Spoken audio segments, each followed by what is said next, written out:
Les éditions Sixtreed présentent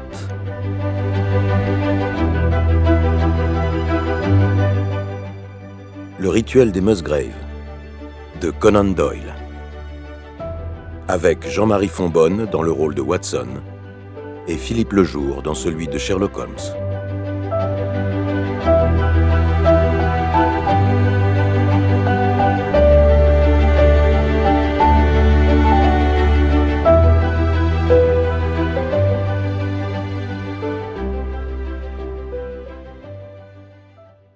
Dans le caractère de mon ami Sherlock Holmes, une anomalie m'a souvent choqué.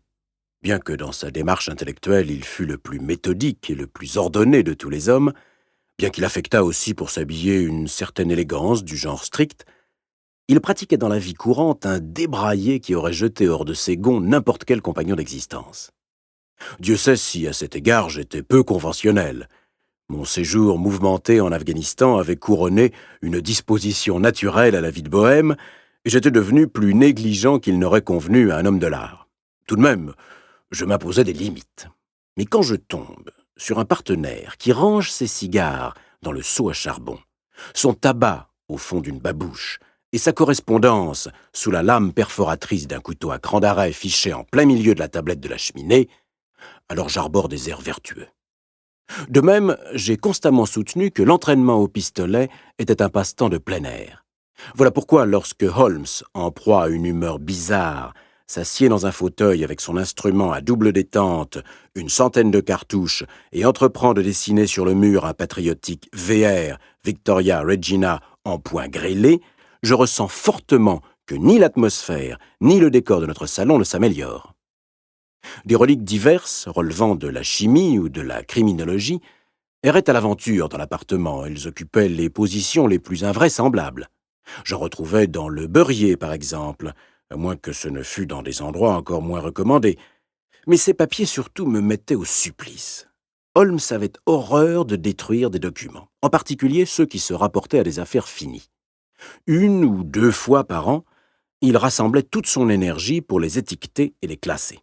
Pas davantage, car ainsi que je l'ai déjà mentionné quelque part dans ses récits incohérents, ces explosions d'énergie passionnée qui lui permettaient de réussir les exploits remarquables auxquels son nom restera attaché, étaient suivies de réactions léthargiques pendant lesquelles il s'allongeait n'importe où avec son violon et ses livres, ne remuait qu'à peine, consentait tout juste à venir s'asseoir à table.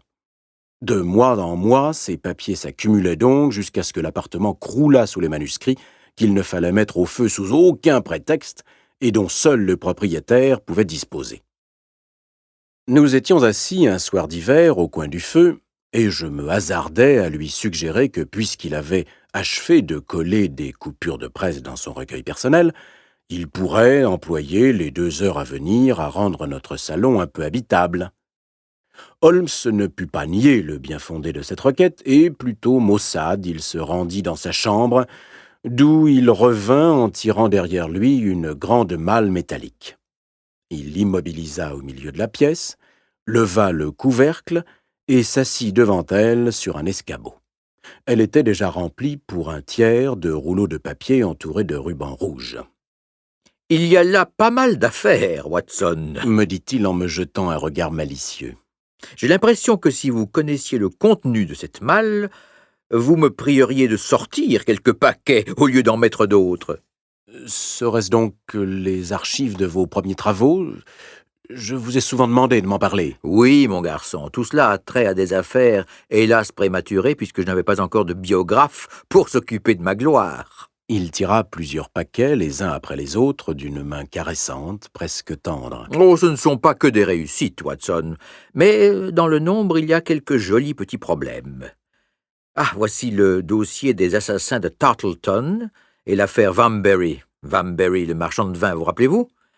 Et puis l'aventure de la vieille Russe, et la singulière histoire de la béquille en aluminium, et encore l'affaire de Ricoletti, aux pieds beaux, et de son abominable épouse. Ah, et voici, ceci est vraiment quelque chose d'un peu plus recherché. Il plongea son bras jusqu'au fond de la malle et en exhuma une petite boîte en bois munie d'un couvercle à glissière, dans le genre de celle où les enfants rangent leurs joujoux. Nous espérons que vous avez apprécié cet aperçu.